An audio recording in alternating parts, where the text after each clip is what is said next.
We are going to start the explanation of the first chapter of history, class 9.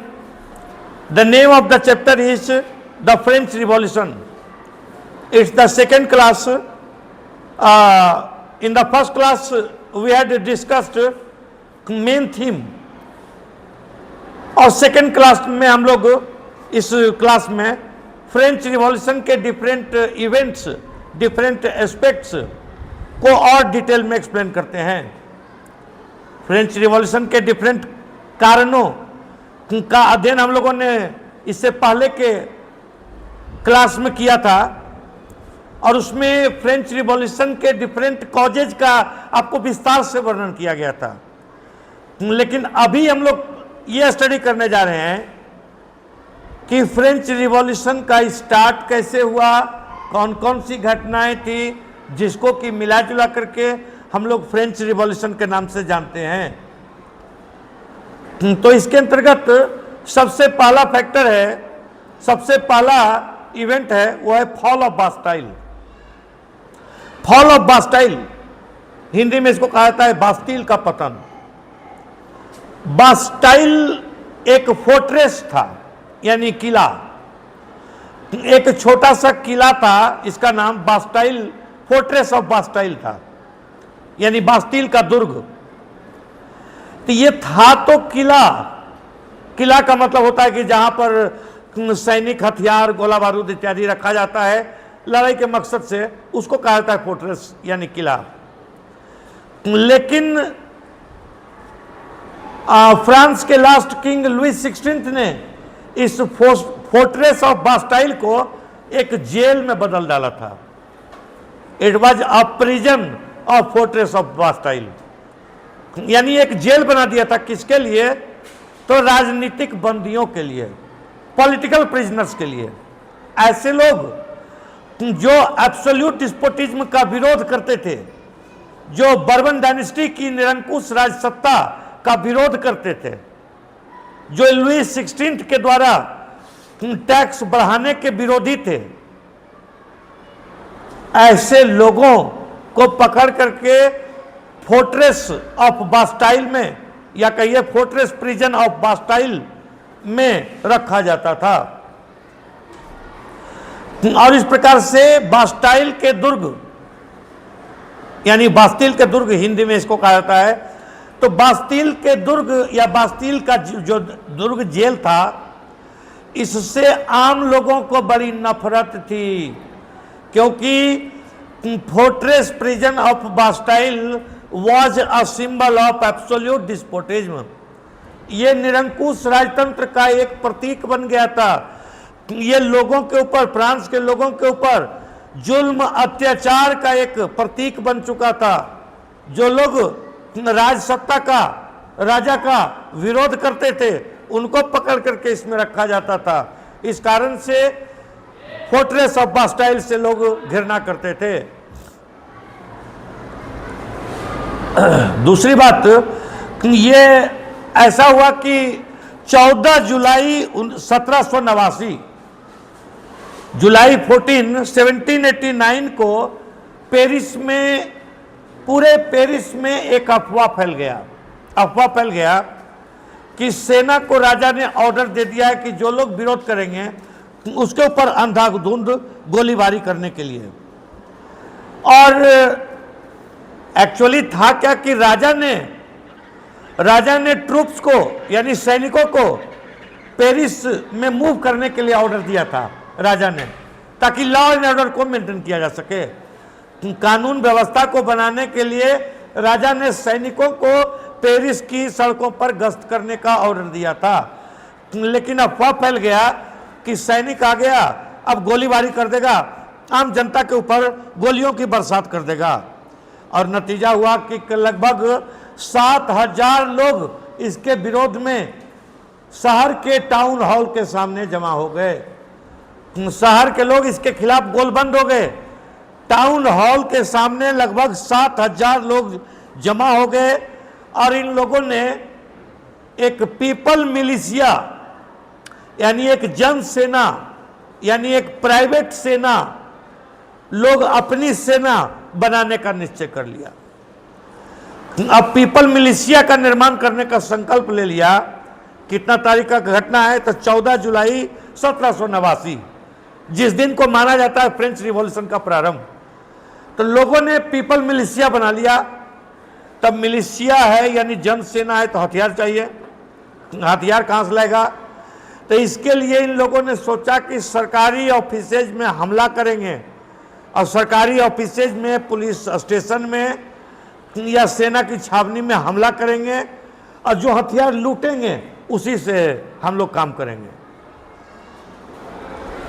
और इस तरह से इन लोगों ने कई गवर्नमेंट बिल्डिंग्स के ऊपर हमला किया हथियार की तलाश में। कई गवर्नमेंट के बिल्डिंग्स के ऊपर हमला किया, और नतीजा हुआ कि अंतोगत्वा ये लोग a group of several thousand यानी हजारों लोगों की भीड़ जो है पेरिस के पूर्वी हिस्सा की तरफ अंतोगत्वा चल दी। और ये शहर के पूर्वी हिस्से में ही था फोर्ट्रेस प्रिजन ऑफ बास्टाइल, यानी बास्टील का दुर्ग। ये पेरिस के पूर्वी हिस्से में था। इस दुर्ग में आकर के लोगों ने, हजारों लोगों ने एक साथ हमला कर दिया। और इसमें जो बास्टील के दुर्ग का जो कमांडर था और सैनिक था, उसके साथ इन लोग का इनकाउंटर हुआ, यानी मुठभेड़। इस इनकाउंटर में बास्टील का जो कमांडर था वो मारा गया, क्योंकि हजारों लोगों की भीड़ है, तो कुछ सैनिक वहां पर मान लीजिए कि अगर रहेगा, जनरली इस प्रकार के जगह पर जहां पर कि कोई खतरा नहीं रहता है, 6-7 की संख्या में मात्र रहता है पुलिस या सैनिक, तो उतना के ऊपर हजारों लोगों ने हमला कर दिया। और ये लोग भी पीपल मिलिशिया बना लिया था। इन लोगों के पास भी कई सरकारी बिल्डिंग के ऊपर हमला करने से कुछ हथियार हो गया था, तो गोलीबारी दोनों तरफ से होने लगी। अंतोगत्वा बास्टील का कमांडर मारा गया। और इसके बाद इन लोगों ने बास्टील के दुर्ग के ऊपर हमला कर दिया। 2 कारण से हमला किया। पहला कि इसमें राजनीतिक कैदियों को पकड़ करके रखा गया है, उसको रिहा कर देंगे तो उनका मनसा पूरा होगा, क्योंकि वो राजनीतिक कैदियों को गिरफ्तार करने के खिलाफ थे। वो लोग, आम लोग जो थे, पेरिस के लोग थे जो थे, वो निरंकुश राजतंत्र के खिलाफ थे, वो लुई 16 की तानाशाही के खिलाफ थे। तो इसलिए हमला किया कि जिन राजनीतिक कैदियों को रखा गया है उसको जो है जेल से छुड़ा लेंगे। दूसरा मकसद जो था और ज्यादा प्रमुख था, इन लोगों का सोचना था कि बास्टील के दुर्ग में बहुत हथियार, गोला बारूद मिलेगा। और हथियार कोई भी फोर्ट्रेस में रहता ही है, कोई भी किला में राजा का हथियार, गोला बारूद, सैनिक रहता ही है, वो इसी का वो जगह ही होता है। तो इसलिए सोचा कि बहुत हथियार, गोला बारूद मिलेगा, और उस हथियार, गोला बारूद से हम लोग अपनी मिलिशिया का काम पूरा करेंगे, जन सेना जो बनाए उसका काम करेंगे, यानी रिवॉल्यूशन आगे करेंगे, उपद्रव करेंगे पूरे कंट्री में। तो हथियारों की तलाश के लिए और राजनीतिक कैदियों को छुड़ाने के लिए फोर्ट्रेस ऑफ बास्टाइल के ऊपर हमला कर दिया। जो बास्टील का रक्षक था, कमांडर था, वो मारा गया। इसके बाद भी लोगों को, जो बंदी था, पॉलिटिकल प्रिजनर्स जो वहां पर बंद थे, उनको छुड़ा लिया। कितना आदमी निकला? मात्र 7 कैदी। ओनली 7 प्रिजनर्स, यानी सिर्फ 7 कैदी were present in the fortress prison of Bastille. ये लोग सोचा था कि हजारों कैदी वहां पर बंद है, लेकिन निकला मात्र 7 कैदी। दूसरी बात, ये लोग सोचा था कि बहुत तादाद में हथियार, गोला बारूद मिलेगा, उतना तो मिला नहीं। जो थोड़ा ना मिला, ये लोग लूट लिया। इसके बाद भी इन लोगों को शांति नहीं मिली।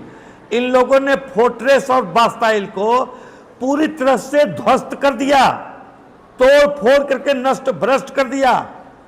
इतना ही नहीं, बास्टील के दुर्ग को नष्ट करने से पूरे फ्रांस में एक खुशी की लहर दौड़ गई, और बास्टील का दुर्ग जो ध्वस्त कर दिया गया, उसका जो ईंटा पत्थर का टुकड़ा था, वो टुकड़ा को ले लेकर के लोग चूमते थे, लोग सीने से लगाते थे वो टुकड़ा को, और लोग उसको ले जा करके घर में शोकेस में रखते थे दिखाने के लिए कि बास्तील के दुर्ग का ये रोड़ा लाए हैं। और जो लोग उसमें शामिल थे वो तो रोड़ा ले लेकर के लूट करके भागे, और जिसको नहीं मिल सका या जो आदमी ज्यादा रोड़ा लूट लिया तो वो मार्केट में जाकर के सेल करना शुरू कर दिया। जिसको ज्यादा रोड़ा मिल गया वो मार्केट में जाकर के सेल करने लगा, अब जिसको नहीं मिला वो उसको खरीद करके पैसा से खरीद करके जो है अपने घर में सजावट के लिए ले जाने लगा। तो it was the fall of Bastille, यानी इस घटना को इतिहास में कहा जाता है बास्टील का पतन।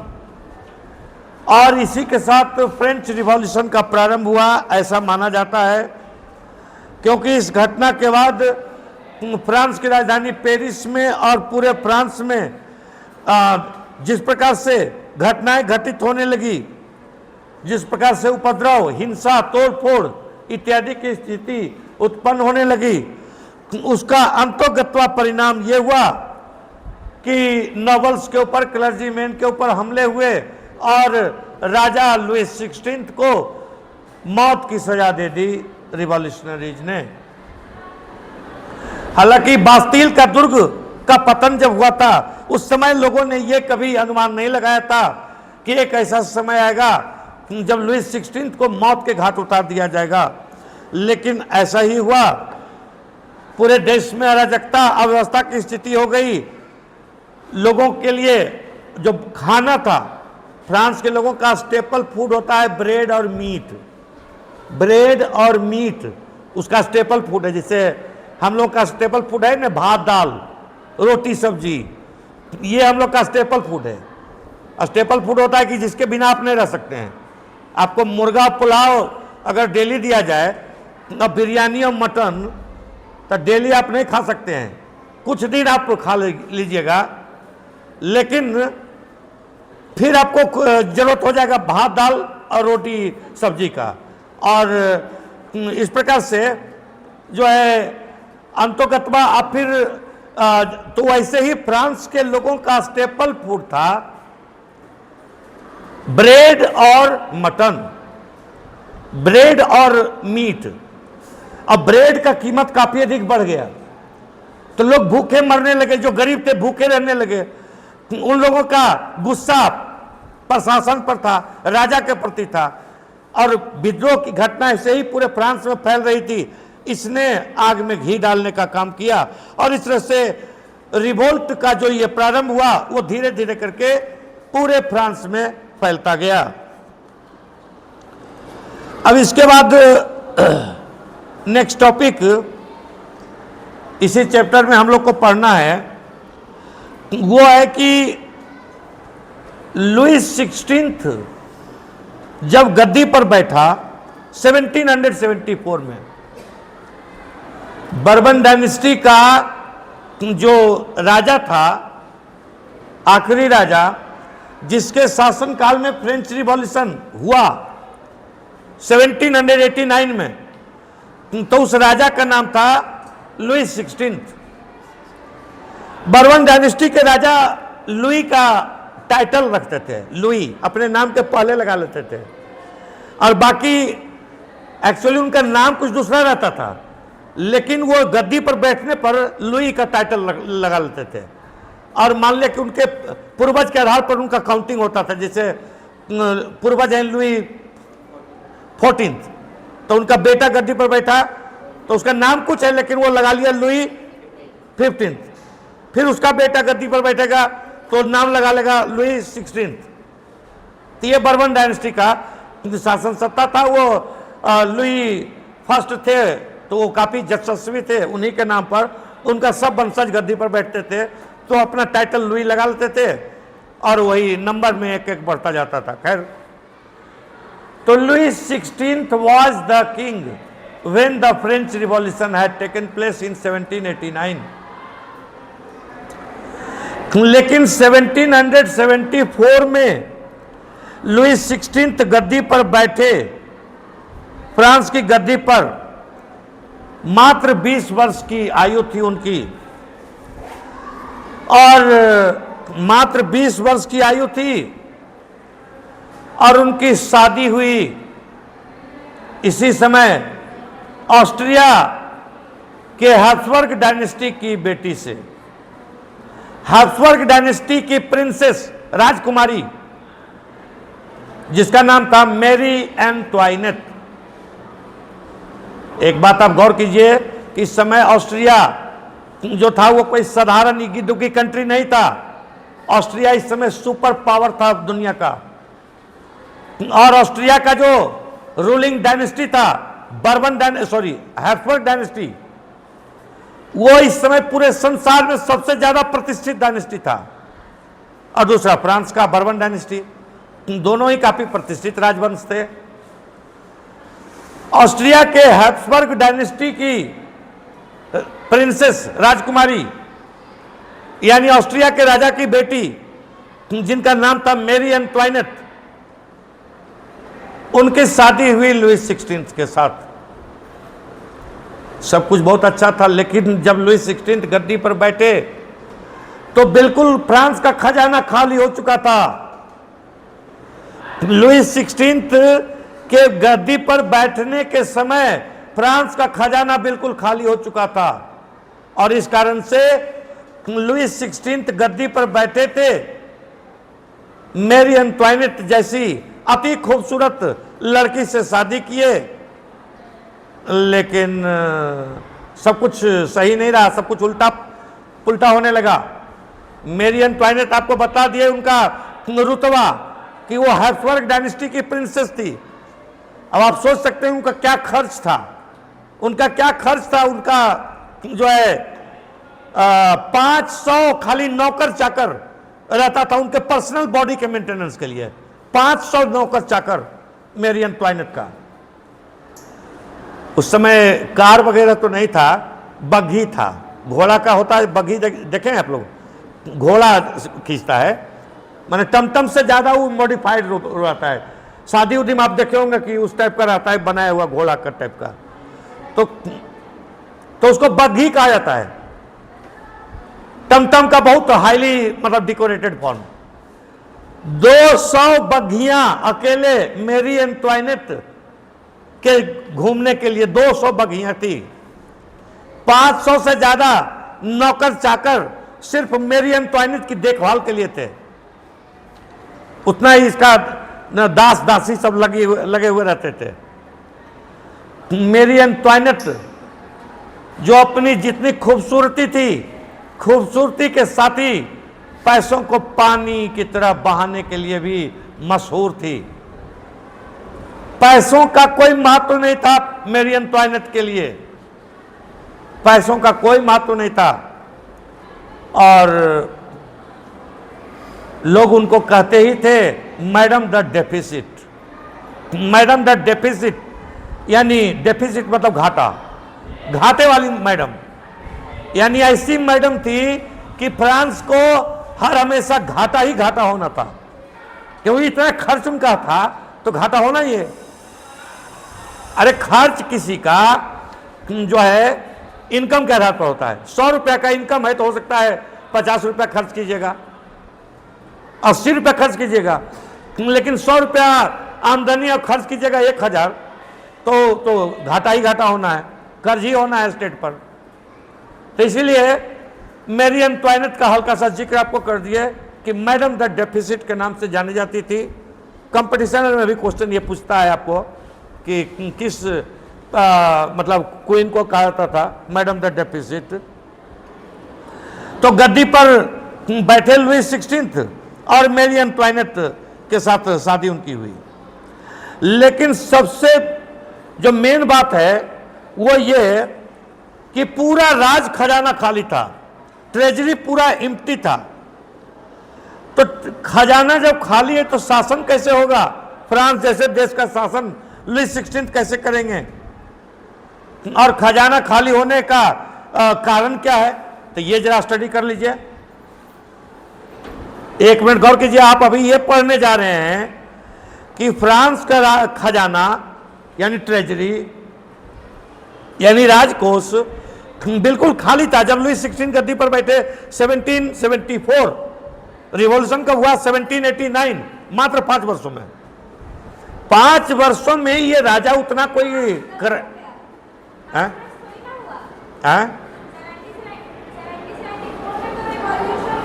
1789 कितना वर्ष हुआ? 84 15 ईयर्स हुआ। 15। तो कहने का मतलब है कि लगभग 1774 से 1789 तक में इतना क्या परिवर्तन आ गया कि लोगों ने न सिर्फ रिवोल्ट किया, फ्रांस में न सिर्फ रिवॉल्यूशन हुआ, बल्कि लुई 16 और मैरी एंटवाइनेट की हत्या भी कर दी लोगों ने, मौत की सजा भी लोगों ने दे दी। तो ऐसा क्या कारण था? तो उसका कारण था कि ट्रेजरी खाली था, यानी राजकोष खाली था। और राजकोष खाली था तो शासन का कार्य कैसे होता? इतनी बड़ी सेना को कैसे मेंटेन किया जाता? इसके लिए लुई 16 के पास एक ही उपाय था कि टैक्स बढ़ा दें आम लोगों के ऊपर। सबसे पहली बात, आपको जहां से टैक्स बढ़ाने का प्रयास किया लुई 16 ने, वहीं से रिवॉल्यूशन शुरू हुआ है। तो इसलिए आपको यह बतलाना हम विशेष रूप से चाहते हैं कि खजाना खाली क्यों था। क्योंकि खजाना खाली था, इसके चलते टैक्स बढ़ाने का प्रयास किया लुई 16 ने, और टैक्स बढ़ाने का प्रयास किया तो रिवॉल्यूशन हो गया। तो खजाना खाली था क्यों, ये पहले आप समझिए। तो पहला लॉन्ग ईयर्स ऑफ वॉर, यानी लुई 16 के जितने पूर्वज थे, बर्बन डायनेस्टी के जितने पहले रूलर्स थे, सभी इंपेरियलिस्टिक माइंडेड थे, वॉर लविंग थे, युद्ध प्रेमी थे, हमेशा युद्ध लड़ते रहते थे। तो युद्ध में काफी पैसा लगता है, लड़ाई मुफ्त के थोड़ी होता है, उसमें सेना लगती है, गोला बारूद लगता है, सेना के लिए रसद सामग्री यानी सिविल सप्लाई लगता है। तो वॉर काफी कॉस्टली होता है, कभी भी वॉर। तो लॉन्ग ईयर्स ऑफ वॉर यानी हमेशा जो लंबे समय तक वॉर चलता रहता था फ्रांस का अन्य देशों के साथ। एक मिनट आप गौर कीजिएगा, इस समय आप फ्रांस के हिस्ट्री को इसलिए इतना इंपॉर्टेंस देकर के पढ़ रहे हैं कि फ्रांस भी इस समय कोई इगी दुगी देश नहीं था। France was a super power, super power था ये। तो सुपर पावर था तो हमेशा युद्ध लड़ता रहता था, जैसे अमेरिका भी लड़ते रहता है ना जी। अमेरिका को देखते हैं, माने हमेशा किसी न किसी कंट्री के साथ लड़ाई करते रहता है, या तो खुद लड़ाई करता है, नहीं तो किसी दूसरे को हथियार गोला बारूद पैसा दे करके लड़वाते रहता है। एक को साल ऐसा देखे हैं क्या कि अमेरिका किसी न किसी के साथ नहीं लड़ रहा है? कभी इराक पर अटैक करता है, कभी अफगानिस्तान पर अटैक करता है, कभी ईरान पर अटैक करता है, कभी लीबिया पर अटैक करता है, कभी सीरिया पर अटैक करता है। अगर स्वयं नहीं करता है तो करवाता है। तो इसी प्रकार से फ्रांस जो था हमेशा युद्धों में संलग्न रहता था, जिसके चलते लगातार युद्धों के चलते उसका खजाना बिल्कुल खाली हो चुका था। Next, extravagant court. तो एक्स्ट्रावेगेंट कोर्ट था यानी अति खर्चीला राज दरबार। अभी आपको मैडम द डेफिसिट, अभी आपको मैरी एंटवाइनेट का जिक्र कर रहे थे, जिसका कि अनलिमिटेड खर्च था, पैसों को पानी की तरह बहाती थी कि कोई भी आदमी, कोई भी ऑफिशियल, कोई भी राजा रानी, उसका भी इनकम होता है। एक बात गौर कीजिए, प्रधानमंत्री भी है, राष्ट्रपति है, तो आपको मालूम है ना कि पूरा देश का खजाना का वो मालिक नहीं है, उसका तनख्वाह होता है। राष्ट्रपति का तनख्वाह होता है, वो अपने तनख्वाह को खर्च कर सकता है। प्रधानमंत्री का तनख्वाह होता है, वो अपने सैलरी से ही खर्च कर सकता है। ये नहीं कि पूरा देश का जो खजाना है उसको खर्च कर देगा, ऐसा नहीं संभव है। लेकिन फ्रांस के राजा रानी के साथ ऐसी बात नहीं थी। फ्रांस के राजा की आय और राज्य की आय में कोई फर्क नहीं था। क्या समझे? फ्रांस के राजा की आय और फ्रांस की आय यानी राज्य की आय में कोई फर्क नहीं था। इसका मतलब हुआ कि फ्रांस के राजा ये जो स्टेट का ट्रेजरी था, स्टेट का जो इनकम था, उसी को अपना खर्च करते थे। समझ रहे बात को? स्टेट का जो, अब कोई दुकान है, अब उसका पूंजी को बेच करके आप खा जाइएगा तो दुकान बैठ जाएगा ना। अब अगर मान लिया कि उसका जो प्रॉफिट हुआ उसका एक पार्ट आप लेकर के घर में खर्च कीजिएगा, तब वो दुकान चलता रहेगा सदा के लिए। लेकिन फ्रांस के राजा की आय और राज्य की आय, राज्य मतलब आपको बताए थे ना कि पॉलिटिक्स में राज्य का मतलब होता है कंट्री, तो राजा की आय और राज्य की आय में कोई फर्क नहीं था। यानी राजकोष यानी ट्रेजरी के पैसों को राजा रानी दोनों हाथों से लुटा रहे थे, और इस तरह से राजा और रानी के अति खर्चीला व्यवहार के चलते खजाना खाली हो गया था। हाँ, फ्रांस के राजा रानी ऐशो आराम, भोग विलास, राग रंग में दिन रात तल्लीन रहते थे।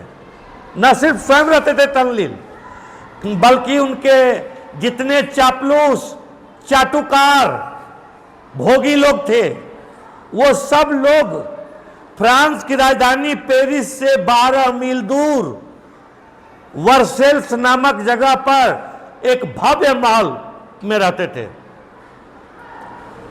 इसको हिंदी में वर्साय कहा जाता है। तो पैलेस ऑफ वर्सेल्स यानी वर्साय का महल, फ्रांस के राजा और रानी, उनके चापलूस, चाटुकार जितना थे, भोगी, फ्यूडल लॉर्ड्स, क्लर्जीमैन, बहुत सारा जो उनका चापलूस चाटुकार सब है, सब मिलकर के फ्रांस की राजधानी पेरिस से 12 मील दूर वर्सेल्स नामक जगह पर, हिंदी में जिसको वर्साय कहा जाता है, तो एक भव्य महल बनवा करके रहते थे। इसको पैलेस ऑफ वर्सेल्स कहा जाता था। इस महल में जो भी लोग रहते थे, राजा रानी, जितना फ्यूडल लॉर्ड्स, क्लर्जीमैन, नोबल्स, सबका एकमात्र मकसद था ऐशो आराम, राग रंग, नाच गान, जुआ, शराब, वेश्यावृत्ति, यही मात्र उनका काम था, और कोई कंस्ट्रक्टिव काम में नहीं लगे रहते थे। हाँ, तो और क्या, राजा जब इस प्रकार के कार्यों में लगा रहेगा तो रानी क्या धार्मिक पूजा पाठ करेगी? तो इस प्रकार से पूरा पैलेस ऑफ वर्सेल्स भोग विलास का केंद्र था, अर्थात काफी अधिक खर्च था।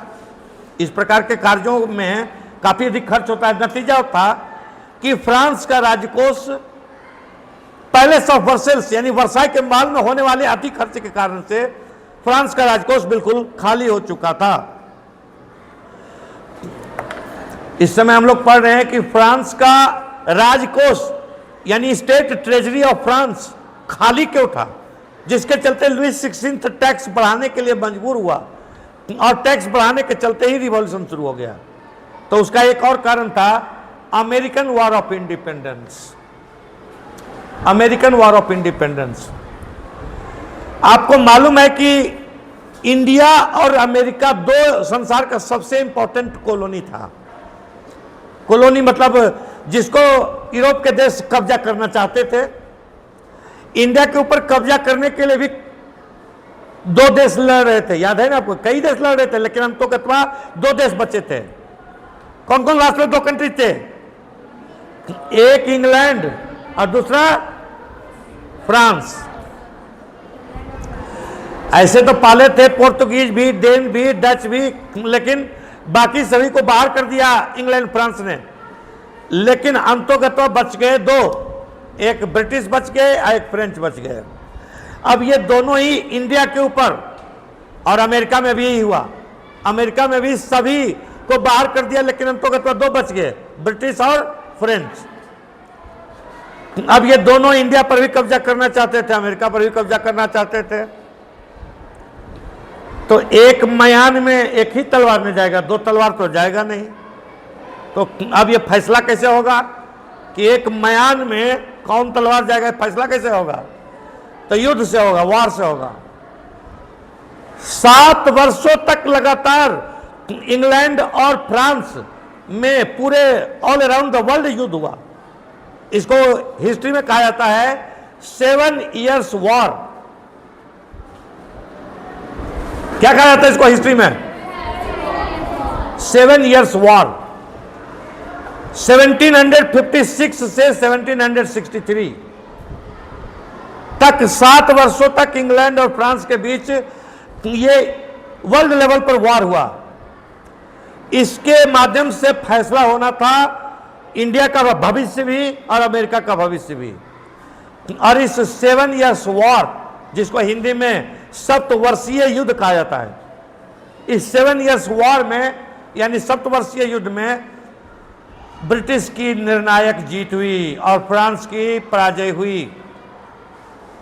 नतीजा हुआ कि इंडिया के ऊपर ब्रिटिश का कब्जा हो गया और अमेरिका के ऊपर भी ब्रिटिश का कब्जा हो गया। इंडिया और अमेरिका जो संसार के 2 सबसे इंपॉर्टेंट कॉलोनी थे, उपनिवेश थे, गुलाम देश थे, वो दोनों के ऊपर इंग्लैंड का कब्जा हो गया। अब आप सोच सकते हैं कि इंग्लैंड ने कब्जा कर दिया, फ्रांस को दूध में गिरा हुआ मक्खी की तरह निकाल करके बाहर कर दिया, तो फ्रांस में बदले की भावना धधक रही होगी कि नहीं? फ्रांस में इंग्लैंड के प्रति ईर्ष्या की भावना होगी ना, और फ्रांस बदले का एक मौका की तलाश में होगा ना, और ऐसा मौका मिल गया जब अमेरिका के 13 कॉलोनीज यानी कहिए 13 स्टेट्स, 13 राज्यों के लोग जब ब्रिटिश शासन के खिलाफ विद्रोह कर दिया और अमेरिकन वॉर ऑफ इंडिपेंडेंस शुरू हो गया। ब्रिटेन के खिलाफ अमेरिका के लोग जॉर्ज वाशिंगटन के नेतृत्व में संगठित होकर के लड़ने लगे स्वतंत्रता के लिए। तो ये एक मौका था फ्रांस के लिए कि इसमें मौका में कूद जाएं, बहती गंगा में हाथ धो लें। कैसे? तो लुई 16 ने क्या काम किया? जनरल लाफायते के नेतृत्व में एक विशाल सेना अमेरिका भेज दी। काहे के लिए? कि अमेरिका को स्वतंत्र बना देने के लिए। इससे फ्रांस को क्या फायदा था? कुछ नहीं, खाली बदला पूरा होता। कि अमेरिका अगर मेरा नहीं हुआ तो तेरा भी नहीं होगा, मेरे मुंह से गन्ना छीने हो तो तुमको भी खाने नहीं देंगे। बस इतना ही था। इतना के लिए लुई 16 ने जनरल लाफायते के नेतृत्व में एक विशाल सेना भेज दी अमेरिका के लोग जॉर्ज वाशिंगटन के नेतृत्व में और जनरल लाफायते के नेतृत्व में फ्रांसीसी सेना दोनों ब्रिटिश के खिलाफ लड़े अमेरिका में, और अमेरिका को स्वतंत्रता की प्राप्ति हो गई। It was for the first time that any country in the world got independence. दुनिया के लोगों को एक नया चीज जानकारी हुआ कि अगर कोई गुलाम है तो आजाद भी हो सकता है। पहले लोग नहीं जानते थे कि आजाद भी हो सकता है, लेकिन अब एक नया चीज हो गया कि आजाद हो गया, अमेरिका आजाद हो गया, अंग्रेजों को भगा दिया। अमेरिका एक डेमोक्रेटिक कंट्री बन गया। अमेरिका में कॉन्स्टिट्यूशन बन गया। लिबर्टी, इक्वलिटी, फ्रेटर्निटी का जो प्रिंसिपल था वो लागू वहां हो गया। इंडिविजुअल राइट्स दिया गया, व्यक्ति को कानून का अधिकार, कानूनी रूप से अधिकार दिया गया। फ्रांस के जो लोग गए थे वहां, फ्रांस के सैनिक लड़ने के लिए अमेरिका में, उन लोगों ने देखा, डेमोक्रेसी की जीत को देखा, आम जनता का शासन देखा, डेमोक्रेसी स्टैब्लिश होते देखा, निरंकुश शासन को पराजित होते देखा। अब ये सैनिक आए तो फ्रांस में भी डेमोक्रेसी का, लिबर्टी का, इक्वलिटी का मैसेज लेकर के आए। अब वो फ्रांस में भी आम लोग अब चाहते थे कि उसी प्रकार का डेमोक्रेसी फ्रांस में भी स्टैब्लिश होता। लेकिन खैर, मेरा कहने का मतलब था कि जो विशाल सेना लुई 16 ने भेजी थी, इसके चलते फ्रांस का खजाना बिल्कुल खाली हो गया। The state treasury of France had become completely empty, यानी vacant, due to American war of independence. और जिसका परिणाम हुआ कि लुई 16 को टैक्स बढ़ाने का प्रयास करना पड़ा, जिससे कि फ्रेंच रिवॉल्यूशन का बिगिनिंग हो गया। इसके अतिरिक्त नेक्स्ट है कि अमेरिकन वॉर ऑफ इंडिपेंडेंस के चलते फ्रांस का डेट काफी बढ़ गया। तो देखिए लुईस 16 ने जब अमेरिकन वॉर ऑफ इंडिपेंडेंस में भाग लिया तो वॉर के चलते a billion livres to a debt that had already risen to more than 2 billion livres. तो 2 बिलियन लिबरेस पहले से कर्ज था, 1 बिलियन लिबरेस का फिर कर्ज हो गया। इतना बड़ा सैनिक अभियान के कारण, इतना बड़ा मिलिट्री कैंपेन के कारण 1 बिलियन लिबरेस, लिबरेस करेंसी है, 1 बिलियन लिबरेस का और कर्ज बढ़ गया। 2 बिलियन लिबरेस का कर्ज पहले से था, यानी फ्रांस का कर्ज काफी बढ़ गया। कर्ज इतना बढ़ गया फ्रांस के ऊपर कि अब फ्रांस में जो टैक्स से इनकम होता था वो सब चला जाता था इंटरेस्ट चुकाने में, सूद का अमाउंट देने में चला जाता था।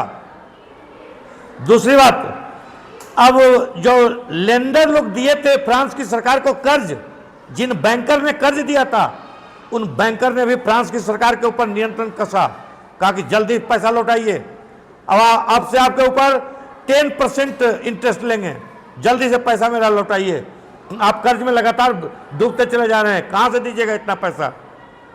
जब जो लेंडर था, बैंकर था, उसको भी समझ में आ गया कि इतना कर्ज बढ़ रहा है फ्रांस के ऊपर, ये कहां से देगा, मेरा पैसा डूब जाएगा, बैंक का पैसा डूब जाएगा। उसने क्या किया कि इंटरेस्ट रेट जो है आपको लोन पर 10% बढ़ा करके कर दिया, और नतीजा हुआ कि ये इंटरेस्ट रेट चुकाने में ही जो भी इनकम था वो सब चला जाता था, और नतीजा हुआ कि खजाना बिल्कुल खाली हो गया। लुईस 16 के सामने कोई चारा नहीं बचा, तो टैक्स बढ़ाने का प्रयास किया, जिसका परिणाम हुआ कि रिवॉल्यूशन शुरू हो गया। नेक्स्ट, आपको पहले ही बतलाए कि अभी इस समय हम लोग पढ़ रहे हैं कि फ्रांस का राजकोष खाली क्यों हो गया, जिसके चलते रिवॉल्यूशन शुरू हुआ। तो राजकोष खाली होने का एक बड़ा कारण है ह्यूज आर्मी। तो France was an imperialist country, France was a super power, और इस कारण से फ्रांस के पास एक बहुत बड़ी सेना थी। इतनी बड़ी सेना के मेंटेनेंस के लिए काफी खर्च होगा ना, खर्च बिना पैसा के सेना मेंटेन होगा जी, तो काफी खर्च था।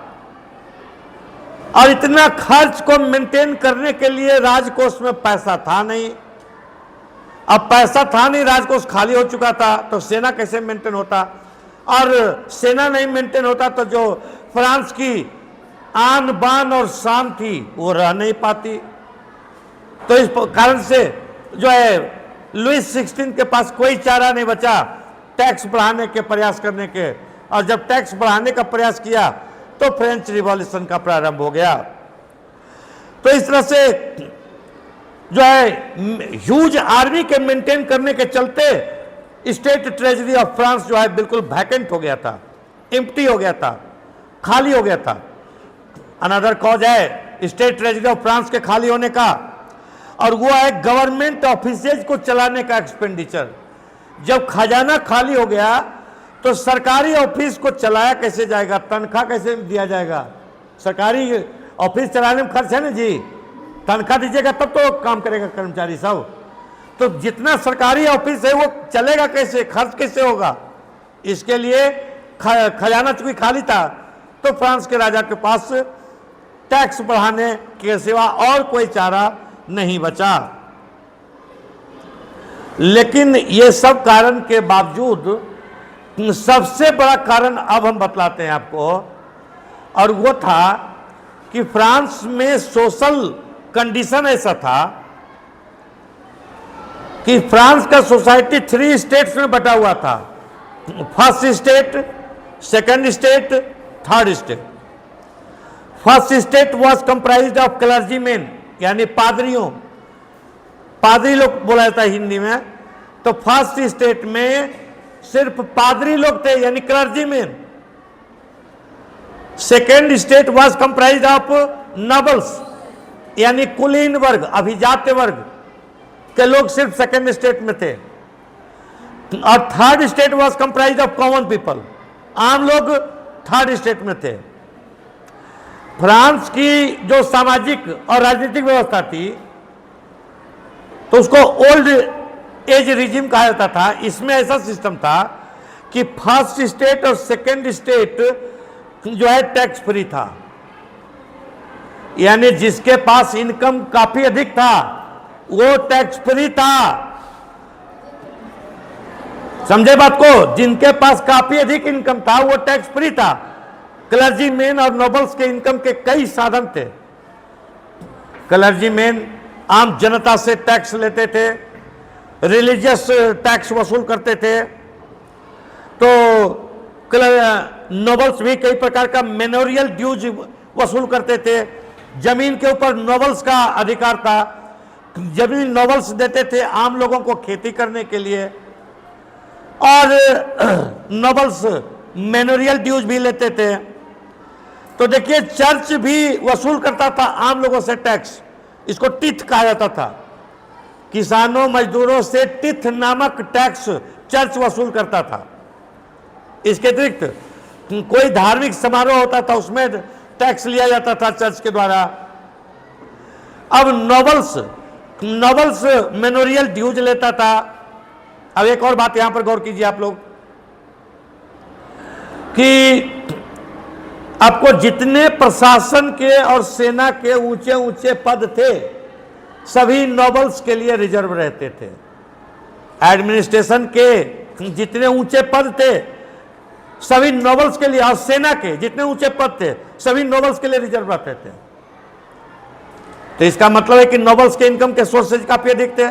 जमीन उनका, किसानों के ऊपर टैक्स वो लगाते थे, प्रशासन का पद वो सुशोभित करते थे, सेना के पद को वो सुशोभित करते थे।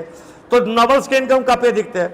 क्लर्जी मैन जो है धार्मिक संस्कार जो होता है, विवाह शादी और किसी का बच्चा जन्म हुआ और किसी का मरण हुआ, सब में टैक्स लेते थे।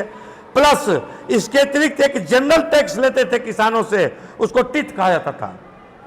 तो क्लर्जी मैन के भी इनकम के सोर्स काफी अधिक थे। लेकिन यहां विडंबना यह है कि क्लर्जी मैन और नोबल्स टैक्स फ्री थे।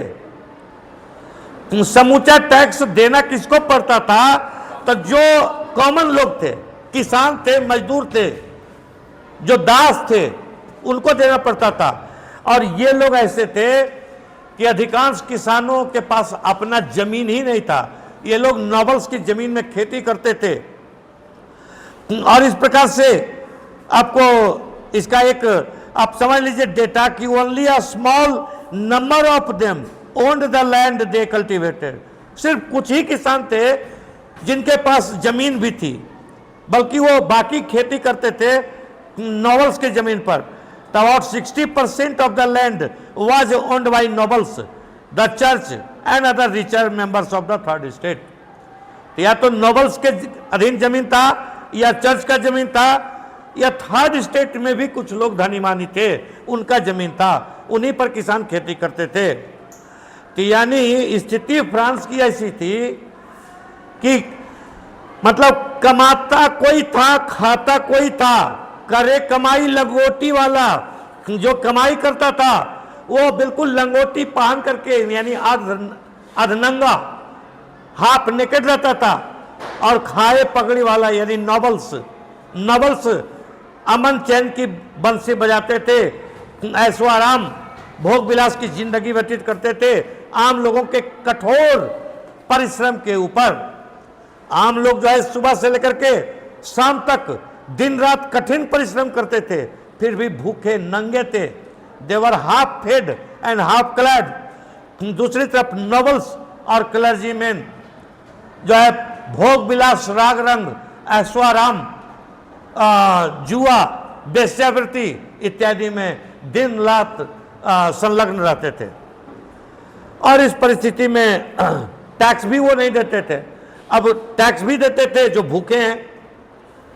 जब राजकोष खाली हो गया तो लुई 16 के पास एक ही ऑप्शन था, सरकार चलाने का, सेना मेंटेन करने का, वो था टैक्स बढ़ाना। और टैक्स किसके ऊपर वो बढ़ा सकता था? कॉमन पीपल के ऊपर। तो जो कॉमन पीपल पहले ही से टैक्स के बोझ से दबी हुई थी, पिसी हुई थी, भूखे मर रही थी, अब वो कहां से टैक्स देती? तो आम लोगों ने कहा कि नोबल्स क्लर्जीमैन के ऊपर टैक्स लगाइए, लेकिन नोबल्स क्लर्जीमैन का कहना था कि हम लोग तो प्रिविलेज हैं, विशेषाधिकारों से लैस हैं, हम लोग तो टैक्स दे नहीं सकते हैं। और नतीजा हुआ कि जब थर्ड स्टेट के ऊपर फिर से टैक्स लगाने का प्रयास किया गया तो फ्रेंच रिवॉल्यूशन की शुरुआत हो गई। अब देखिए एक और बात यहां पर है कि कहा जाता है कि misfortune never comes alone. Misfortune never comes alone, यानी विपत्ति कभी अकेले नहीं आती है। जब भी प्रॉब्लम या विपत्ति आती है तो कई साथ में आती है। आदमी को भी देखिएगा कि कोई बीमारी होगा तो जनरली कई चीजें एक साथ दिखाई देने लगेगा। कहीं घाव हो गया तो सिर में दर्द हो गया तो बुखार आ गया तो एक साथ कई चीज दिखाई देने लगेगा, क्योंकि जब तक नहीं कमजोरी होगा शरीर में तब तक तो होबे नहीं करेगा बीमारी, और कमजोरी हुआ तो सब अपना अपना अटैक करना शुरू करेगा। तो इस समय फ्रांस जब विपत्ति में था तो इस समय सबसिस्टेंस का क्राइसिस यानी जीवन निर्वाह का संकट हो गया। फूड मटेरियल्स महंगा हो गया। जो स्टेपल फूड था फ्रांस का, ब्रेड और मीट, ये काफी महंगा हो गया। घंटों लोग लाइन में लगते थे ब्रेड के लिए, लोगों के पास पैसे नहीं थे। लोग फैक्ट्री में काम करते थे तो फैक्ट्री में मजदूरी नहीं बढ़ता था, तो मजदूरी नहीं बढ़ता था, लेकिन जो है ब्रेड का कीमत बढ़ जाता था। तो लोग खरीदे कहां से, पहली बात। दूसरी बात कि 18वीं सेंचुरी में फ्रांस में जनसंख्या की वृद्धि काफी तेजी से हुई। जनसंख्या देखिए, जनसंख्या की वृद्धि काफी तेजी से होने का परिणाम क्या हुआ कि जनसंख्या तो फ्रांस की बढ़ गई। इसका एक डेटा देखिए है कि 23 मिलियन पॉपुलेशन था 1715 में, वो बढ़ करके 1789 में जब रिवॉल्यूशन हुआ तब बढ़ करके हो गया 28 मिलियन, यानी काफी तेजी से फ्रांस की जनसंख्या में वृद्धि हुई। लेकिन जनसंख्या में जितनी तेजी से वृद्धि हुई उतनी तेजी से फूड ग्रेन्स का प्रोडक्शन नहीं बढ़ा। तो खाने वाला आदमी अधिक और अनाज कम, तो अनाज का कीमत बढ़ेगा ना, और इस तरह से फूड ग्रेन का प्राइसेस बढ़ गया। जब फूड ग्रेन का प्राइसेस बढ़ गया तो कीमत जब बढ़ जाता है, महंगाई जब बढ़ जाती है, तो आप एक बात जान लीजिए कि जब भी महंगाई बढ़ती है, जब भी कोई नेचुरल कैलेमिटी आती है, तो उसमें सफर कौन करता है, भुगतता कौन है, मारा कौन जाता है? कॉमन पीपल, जो गरीब आदमी है वो पिसता है। जो अमीर आदमी रहता है उसके पास पैसा होता है, वो ऊंचे दाम पर भी सामान खरीद लेता है और अपनी जरूरत पूरी कर लेता है। लेकिन गरीब आदमी जो है महंगे दाम में नहीं खरीद पाता है, गरीबों को दिक्कत हो जाती है। तो ऐसा ही हुआ, फूड मटेरियल्स का, फूड ग्रेन्स का जब प्राइसेस बढ़ गया तो आम लोगों के सामने सबसिस्टेंस क्राइसिस उत्पन्न हो गया, जीवन निर्वाह का संकट उत्पन्न हो गया। आम लोगों ने, जो लोग फैक्ट्री में मजदूर का काम करते थे, तो फैक्ट्री में अपने ठेकेदार को कहा कि मजदूरी बढ़ा दीजिए, नहीं जीवन निर्वाह हो पा रहा है। लेकिन चूंकि जनसंख्या बढ़ गई थी तो फैक्ट्री के जो ठेकेदार थे वो भी मजदूर जितना खोजते थे उनको आराम से मिल जाता था, तो क्यों मजदूरी बढ़ाएंगे? समझे बात को? आदमी बढ़ गया इसलिए काम करने वाले मजदूर की कोई कमी थी नहीं। दूसरी तरफ 18वीं सेंचुरी आते आते फ्रांस में गांवों से लोग शहरों की तरफ माइग्रेट करने लगे, शहर की तरफ आने लगे। बेहतर जिंदगी की तलाश में लोग शहर की तरफ आने लगे, और इस तरह से शहरों में अब काम मिलने नहीं लगा, और जिसको मिलता था तो कम ही पैसा में काम करना पड़ता था वर्क हाउसेज में। और इस तरह से रिच और पुअर के बीच गैप बन गया। समझ बात को? गैप बन गया, जो धनी और गरीब आदमी है उसके बीच में। धनी आदमी जो है ऐशो आराम कर रहा है, भोग विलास कर रहा है, बढ़िया से खा पी रहा है, गरीब आदमी जो है जीवन जीने के लिए परेशान है, पेट भर खाना मिलने के लिए परेशान है, और गैप बढ़ता गया अमीरों और गरीबों के बीच। अगर ये गैप बढ़ता चला जाएगा तो आपको ये लग रहा है कि एक समय जो गरीब है वो अटैक कर देगा, हमला कर देगा अमीरों के ऊपर, वो कितना दिन बर्दाश्त करेगा। ऐसा ही हुआ फ्रांस में, जिसके चलते रिवॉल्यूशन की शुरुआत हो गई। और उसके बाद नेचुरल कैलेमिटी, यानी जब कोई बहुत बड़ी समस्या आती है तो कहीं ना कहीं नेचुरल कैलेमिटी की स्थिति, यानी अकाल, बाढ़, सुखाड़, महामारी की स्थिति उत्पन्न हो जाती है। और ये स्थिति फ्रांस में भी उत्पन्न हो गई, जिसके चलते लोगों की समस्या और बढ़ गई। लोगों के पास जो सब्सिस्टेंस क्राइसिस था, यानी जीवन निर्वाह का संकट था, ये और अधिक बढ़ गया। अनाज की कीमतें जो थी वो और अधिक बढ़ गई। अब इसमें नेक्स्ट टॉपिक हम लोग पढ़ते हैं कि growing middle class envisages and end to privileges. एक बात गौर कीजिए, फ्रांस में लोग मानते थे कि जो कॉमन पीपल हैं, तो मेरा तो किस्मत ही है गरीबी और भूखमरी में जिंदगी जीना, मेरा किस्मत है, भगवान ने ऐसा ही हम लोग के नाम से लिख दिया है। आम लोग ये मानते थे। दूसरी बात कि आम लोगों का सोचना था कि नोबल्स क्लर्जीमैन ये प्रिविलेज है, ये तो सब दिन रहेंगे ही, तो भगवान ने इसको बना दिया प्रिविलेज। तीसरी बात कि जो है आपको जो राजा रानी सब है, ये लोग भोग विलास करते हैं तो करेंगे, क्योंकि वो तो भगवान ने उनको बना दिया वैसा करने के लिए। लेकिन धीरे धीरे क्या हुआ कि एक मिडिल क्लास का इमर्जेंस होने लगा फ्रांस में। थर्ड स्टेट के बीच में कुछ लोग व्यापार व्यवसाय में पैसे कमा लिए, कुछ लोग पढ़ने लिखने लगे। नतीजा हुआ कि फ्रांस के समाज में व्यापारी, व्यवसायी, टीचर, एडवोकेट यानी वकील, शिक्षक, स्टूडेंट, क्लर्क, चपरासी या अदर ऑफिशियल्स, व्यापारी, व्यवसायी, उद्योगपति इत्यादि का एक नया वर्ग उत्पन्न ले लिया। इस वर्ग को मिडिल क्लास के नाम से जाना जाता है। मिडिल क्लास के पास धन की शक्ति थी। मिडिल क्लास के लोग पढ़ाई लिखाई करते थे, पढ़े लिखे थे। जब मिडिल क्लास के लोग पढ़ने लिखने लगे तो इन लोग को मालूम हुआ Hobbes, Locke, Rousseau, Montesquieu, Voltaire, Diderot, Quesnay जैसे फिलोसफर्स की बात है।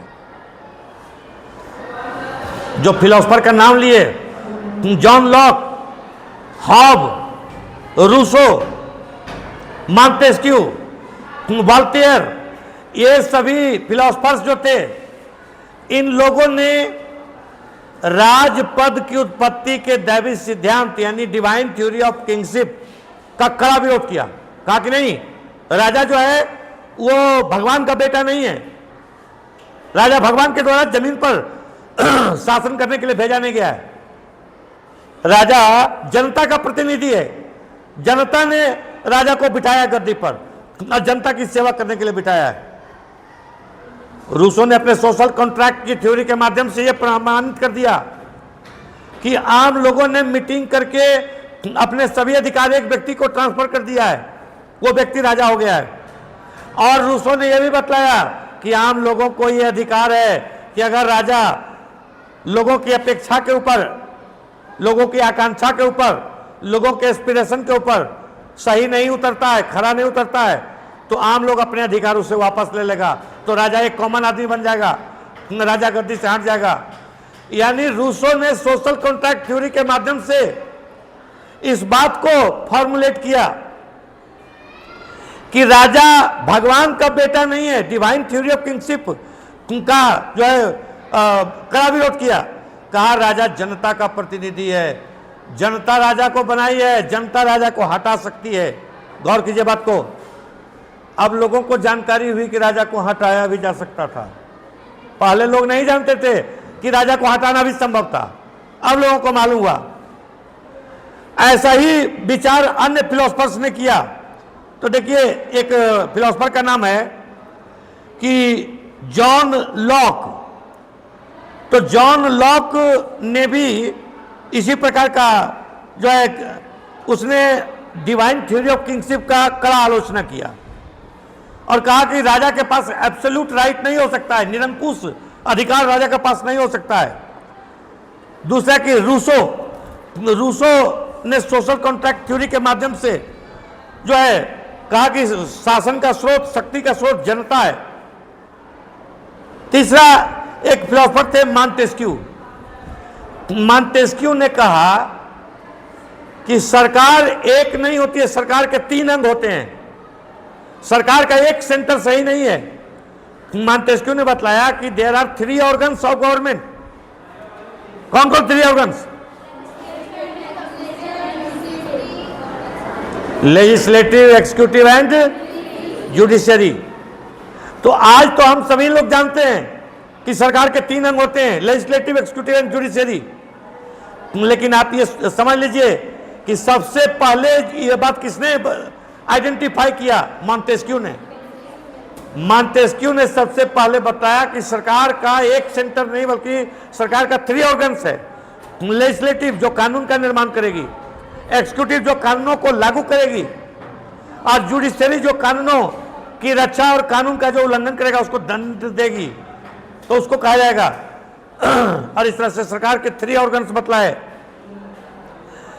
मॉन्टेस्क्यू ने सेपरेशन ऑफ पावर्स यानी शक्ति पृथक्करण का सिद्धांत प्रतिपादित किया। फिर से सुनिए, मॉन्टेस्क्यू ने सेपरेशन ऑफ पावर्स की थ्योरी को फॉर्मुलेट किया, यानी शक्ति पृथक्करण के सिद्धांत को प्रतिपादित किया। और इस तरह से अब लोगों की आंखें खुली। अब लोगों को लगा कि हम लोग समझते थे कि सब अधिकार राजा में है, राजा फैसला भी कर रहा है। जुडिशरी में भी तो का पावर राजा का ही होता था जी, राजा ही कोई मुकदमा का फैसला सुनता था। आप लोग सुने हैं ना, कोई किसी को मतलब कोई कंप्लेन करना हुआ तो कहाँ कंप्लेन करता था? तो राजा के पास। अब बोलिए कि एक आम आदमी को इतना हिम्मत होगा ना कि राजा के पास जाएगा कंप्लेन करने? वो तो जहांगीर का सुने थे ना कि बहुत इंसाफ पसंद राजा था जहांगीर। तो अपने महल के गेट पर एक और जंजीर लटका दिया था कि किसी को इंसाफ का जरूरत है तो वो जंजीर खींच लेगा। तब महल में जहांगीर के चैम्बर में घंटी बजने लगेगा, तो घंटी सुन करके जहांगीर को मालूम हो जाएगा कि कोई इंसाफ के लिए फरियादी आया है। अब वैसे तो आम जो दरबारी है उसको भगा देगा, लेकिन जंजीर कोई खींच लेगा तो सीधे जहांगीर को मालूम हो जाएगा। तो पहली बात तो है कि जंजीर खींचना इतना आसान है, बिल्ली के गले में घंटी बांधने वाला चीज है, कितना का दुश्मनी मोल लेगा जंजीर खींच करके। दूसरी बात कि कोई ऐसा करेजियस होगा तो भी उसको भी कितना न्याय मिलेगा, ये भी सोचिए। एक बार जहांगीर की वाइफ नूरजहां, जो उसकी वाइफ सिर्फ नहीं थी बल्कि प्रेमिका थी, मेहरुन्निसा। जहांगीर और मेहरुन्निसा के प्रेम की कहानी मतलब इतिहास में काफी प्रसिद्ध है। तो मतलब उस प्यार के लिए जहांगीर ने क्या क्या नहीं किया अपने बाप के खिलाफ, अकबर के खिलाफ। और उसका बाप मेहरुन्निसा को जहांगीर, जिसका पहले नाम था ओरिजिनल नाम सलीम, उससे अलग करने के लिए क्या प्रयास नहीं किया। जितना ताकत था अकबर सब ताकत लगा दिया, लेकिन तब भी नहीं कर पाया। अकबर के मरने के बाद मेहरुन्निसा से शादी कर ही लिया। जब कभी दूसरे क्लास में आपको बतला देंगे कि क्या क्या इसके चलते हुआ था। खैर, तो नूरजहां ने एक आदमी की हत्या कर दी। शिकार करने गई थी तो मारना किसी को चाहती थी, मार दी एक आदमी को। उसकी वाइफ धोबिन थी, वो भी बहुत करियल माइंड की थी। वो आकर के जंजीर खींच दी। जंजीर खींची तो जहांगीर उसको बुलाया, कहा क्या बात है? कही कि आपकी वाइफ जो है ने मेरे हस्बैंड को मार डाला। तो कहा कि चूंकि नूरजहां ने तुम्हारे पति को मारा, इसका सजा होना चाहिए, और इसका सजा नूरजहां को मृत्युदंड दिया जाता है।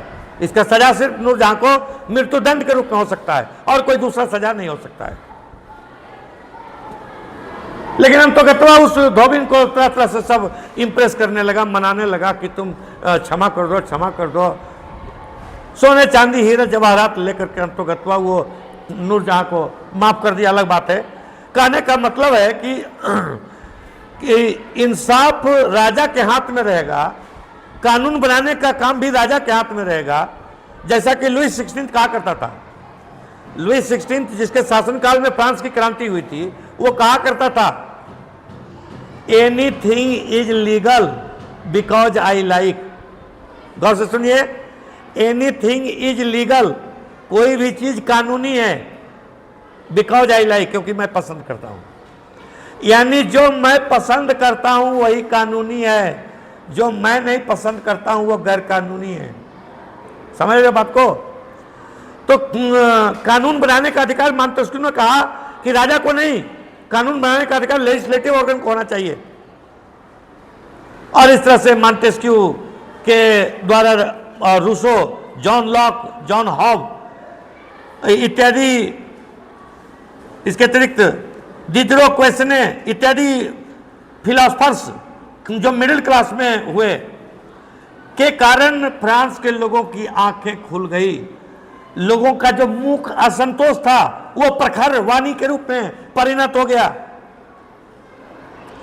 फ्रांस के लोगों ने पहले भी टैक्सेस बढ़ाए जाने के खिलाफ विद्रोह किया था, लेकिन उनको जानकारी नहीं थी कि किस डायरेक्शन में विद्रोह करना है, क्या करना है, क्या हो सकता है इसका अंजाम, कैसे इसका समाधान है, ये जानकारी नहीं थी।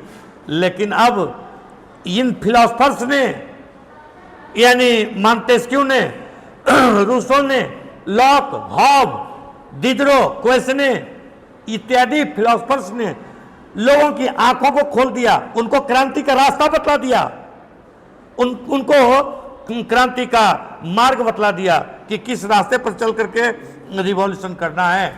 और इस कारण से फ्रेंच रिवॉल्यूशन हो सका। एक मिनट गौर कीजिए यहाँ पर बात को, आपको ये हर एक एग्जाम में क्वेश्चन पूछता है, फिर से सुनिए बात को, हर एक एग्जाम में ये क्वेश्चन पूछता है कि why did the French Revolution take place only in France. फिर से सुनिए हिंदी में, फ्रांस की राज्य क्रांति फ्रांस में ही क्यों हुई? फ्रांस की राज्य क्रांति फ्रांस में ही क्यों हुई? फ्रांस की जो सामाजिक व्यवस्था थी, जो राजनीतिक व्यवस्था थी, जिस एब्सोल्यूट डिस्पोटिज्म की बात आप पढ़ रहे हैं, निरंकुश राजसत्ता की बात कर रहे हैं, जिस प्रकार से ऐशो आराम, राग रंग, भोग विलास की बात कर रहे हैं, जिस प्रकार से नोबल्स और क्लर्जीमैन के प्रिविलेजेस की बात कर रहे हैं, ये सिर्फ फ्रांस में नहीं थी, ये यूरोप के लगभग सभी देशों में थी। तो सवाल उठता है ना जी कि फिर फ्रेंच रिवॉल्यूशन फ्रांस में ही क्यों हुआ, फ्रांस की राज क्रांति फ्रांस में ही क्यों हुई? इसका आंसर है कि मिडिल क्लास का इमर्जेंस फ्रांस में हुआ और फिलोसफर्स का उदय फ्रांस में हुआ। रूसो, मॉन्टेस्क्यू जैसे फिलोसफर्स का जन्म फ्रांस में हुआ, जिसके चलते उन्होंने जनता को क्रांति का मार्ग दिखला दिया और जिसके चलते उनके बताए हुए रास्ते पर फ्रांस की राज्य क्रांति संभव हो सकी। इन फिलोसफर्स ने जो किताबों में लिखा, उन किताबों को जो पढ़े लिखे लोग थे वो पढ़ते थे और बाकी लोग कॉफी की दुकानों में, बियर की दुकानों में, शराब की दुकानों में, जैसे हम लोग के यहाँ रहता है ना चाय का दुकान में सब बैठ करके गप करते रहता है, वैसे वेस्टर्न कंट्रीज में रहता है आपको बियर बार वगैरह, आपको कलाली शराब खाना, तो मतलब बार जिसको कहिए, तो या पब भी बोलता है इंग्लिश में, पब वेस्टर्न कंट्रीज में, तब पब वगैरह में लोग बैठ करके दारू पीते रहता है वेस्टर्न कंट्रीज में, ये कल्चर वहाँ का है।